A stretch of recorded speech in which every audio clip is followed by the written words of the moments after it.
The following video shows how to use olive oil to treat a buildup of earwax. You can purchase the olive oil as drops or spray from your local pharmacy. The spray may be easier to use. Do not use cotton wool buds. There is a risk this can push wax further down the ear and make the problem worse.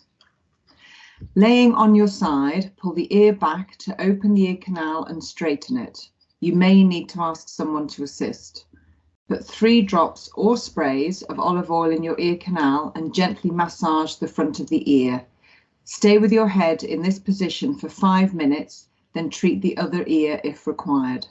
Remember, you do not need to warm the olive oil before use, and do not use cotton wool to block the ear afterwards.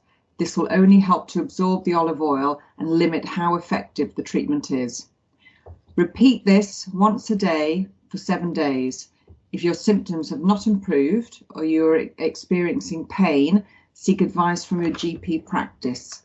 For more information about the management of earwax and when olive oil use is not advisable, please visit the website link below.